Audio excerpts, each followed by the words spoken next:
আরজিকর কাণ্ডে নতুন করে সুর চড়িয়েছে কলকাতা। বিনীত গোয়েলের বিপক্ষে আরও আন্দোলনের তেজ বেড়েছে। ছাত্ররাই তার পদত্যাগের দাবিতে সরব হয়েছে। তবে শুভেন্দু অধিকারী আরও এক কদম এগিয়ে বিনীত গোয়েলের সমস্ত মেডেল কেড়ে নেবার জন্য অমিত শাহকে নালিশ করলেন। শুভেন্দু অধিকারী নালিশ করেছেন। প্রসঙ্গত, আরজিকর কাণ্ডে কলকাতা পুলিশের ভূমিকায় সরব হয়ে অসন্তুষ্ট জুনিয়র ডাক্তাররা তার পদত্যাগের দাবিতে তুমুল আন্দোলনে ফেটে পড়ে। এবার কলকাতা পুলিশ কমিশনার বিনীত গোয়েলকে দেওয়া রাষ্ট্রপতির জোড়া পুলিশ পদকও কেড়ে নেবার প্রস্তাব দিলেন শুভেন্দু অধিকারী। শুভেন্দু ওই প্রস্তাব দিয়ে একটা চিঠি লিখেছেন কেন্দ্রীয় স্বরাষ্ট্রমন্ত্রী অমিত শাহকে। একই সঙ্গে রাষ্ট্রপতি দ্রৌপদী মুর্মুকে আরও একটা চিঠি দেন তিনি। দুটো চিঠিতেই শুভেন্দু অধিকারী স্পষ্ট করে জানিয়েছেন ওই পুলিশি কৃতিত্বের ওই পদক পাওয়ার যোগ্য নন বিনীত, কারণ তার নেতৃত্বাধীন কলকাতা পুলিশ আরজিকর কাণ্ডের তদন্তে চরম ব্যর্থতার পরিচয় দিয়েছে। গোটা বিষয় নিয়ে এবার তোলপাড় রাজ্য রাজনীতি। বৃহস্পতিবার ওই দুটি চিঠি নিজের এক্স হ্যান্ডেলে পোস্ট করেছেন বিরোধী দলনেতা শুভেন্দু অধিকারী। আর তাতে দেখা যাচ্ছে শুভেন্দু রাষ্ট্রপতিকে লিখেছেন পুলিশের কাজের কৃতিত্বকে সম্মান জানাতেই ভারতের রাষ্ট্রপতি প্রেসিডেন্ট পুলিশ মেডেল এবং পুলিশ মেডেল দেওয়ার নিয়ম চালু করেছে। তবে ওই মেডেলের কৃতিত্ব কারো একার নয়, সবসময় দলগত। সম্মান জানানোর ক্ষেত্রে দলের বদলে দলপতিকে ওই পদক দেওয়া হয়, সঙ্গে দেওয়া হয় নানান সুযোগ, কিছু সুবিধে এবং আর্থিক পুরস্কার। শুভেন্দু অধিকারী জানিয়েছেন 2013 এবং 2023 সালে বিনীত পুলিশের কৃতিত্বজনিত ওই দুটি সম্মান লাভ করেছিলেন, কিন্তু তিনি ওই পদকের মর্যাদা রাখতে পারেননি। এর কারণ হিসেবে তিনি অভয়াকাণ্ড তুলে ধরেন। এর থেকেই বোঝাই যাচ্ছে যে এবার বিনীত গোয়েলকে শায়েস্তা করতে বেশ জান প্রাণ দিয়ে নেমেছেন শুভেন্দু অধিকারী।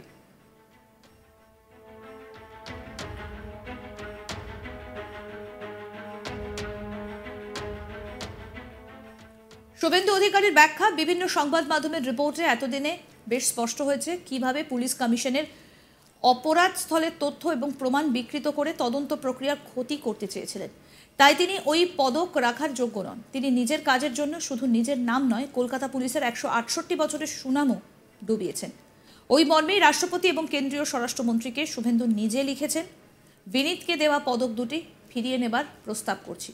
যুক্তি হিসেবে শুভেন্দু সংশ্লিষ্ট আইনের উল্লেখ করে লিখেছেন, ওই পদকের যে নির্দেশিকা তাতে বলা আছে ওই পদকের অধিকারী অসততার অভিযোগে দোষী হলে অথবা কাজের ক্ষেত্রে কাপুরুষতার পরিচয় দিলে তার কাছ থেকে ওই পদক প্রত্যাহার করে নেওয়া হতে পারে। এর পাশাপাশি বেশ কিছু উদাহরণ দিয়েছেন শুভেন্দু অধিকারী। এর আগে তিনি বিনীত গোয়েলকে নিয়ে রীতিমতো সুর চড়িয়েছেন, একই সঙ্গে মমতা বন্দ্যোপাধ্যায়ের বিরুদ্ধেও আক্রমণ সারিয়েছেন। আসুন শোনাই কি বলছেন বিরোধী দলনেতা শুভেন্দু অধিকারী। আমি শুক্রবার বলেছিলাম সোমবার ভালো খবর পাবেন, আজকেও বলে গেলাম বিনীত আর কয়েক ঘন্টা মিলিয়ে নেবেন, আপনারা মিলিয়ে নেবেন। সবে তো সিবিআই চোরেদের রানীকে ধরতে আর স্বাস্থ্য দপ্তরের দুর্নীতি যা খাদ্য শিক্ষা দপ্তরকেও হার মানাবে, অপেক্ষা করুন। সবে তো ভোরবেলা, কিচ্ছু হয়নি।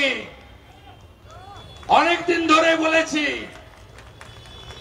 শিক্ষা গেছে জেলে, খাদ্য গেল জেলে, স্বাস্থ্য অপেক্ষা করছে জেলে। চিন্তার কিছু নেই, আরো তথ্য আছে, কালকের পরে দেব। সরকারি আধিকারিক পুলিশ যদি সাক্ষ্যদানের বয়ান বদল করে তাদের বিরুদ্ধে পানিশমেন্টের প্রভিশন রাখা হোক,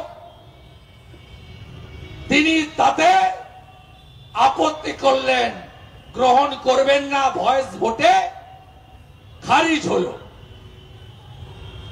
আমি বারে বারে বলেছি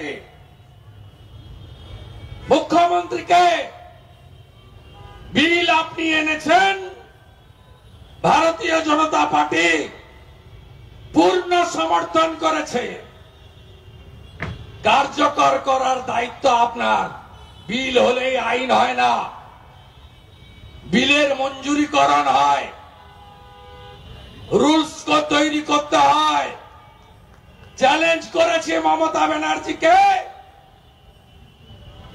চ্যালেঞ্জ করেছে মমতা ব্যানার্জিকে যে আগামী উইন্টার সেশন, শীতকালীন অধিবেশনের আগে রুলস যদি না করতে পারেন তাহলে আপনাকে বিজেপি ছাড়বে না।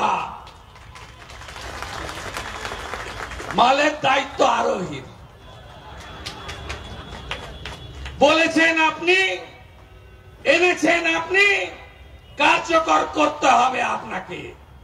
এই বিল আইনে পরিণত হলে কি হবে? আরেকটা আরজিকর হলে এই বিল, এই আইন কার্যকর হবে।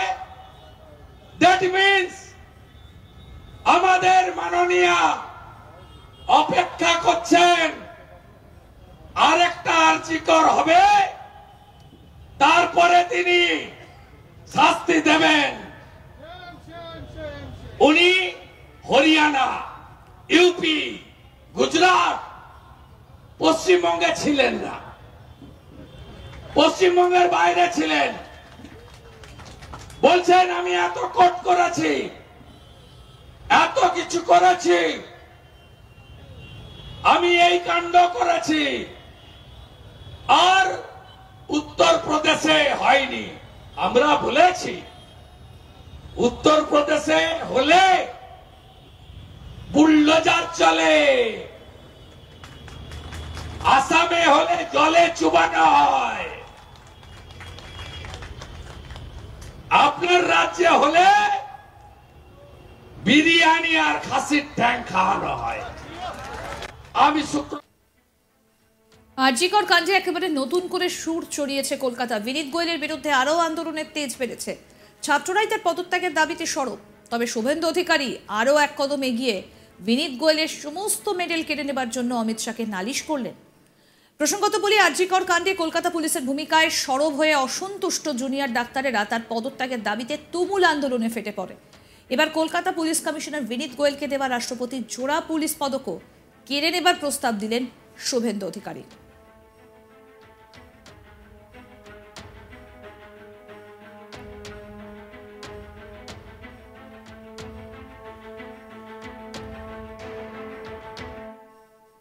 শুভেন্দু ওই প্রস্তাব দিয়ে একটা চিঠি লিখেছেন কেন্দ্রীয় স্বরাষ্ট্রমন্ত্রী অমিত শাহকে। একই সঙ্গে রাষ্ট্রপতি দ্রৌপদী মুর্মুকে আরও একটা চিঠি দেন।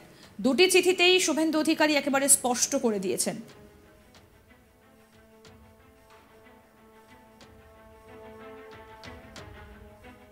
আরও আপডেট পেতে দেখতে থাকুন আজ তাক বাংলার ইউটিউব চ্যানেল।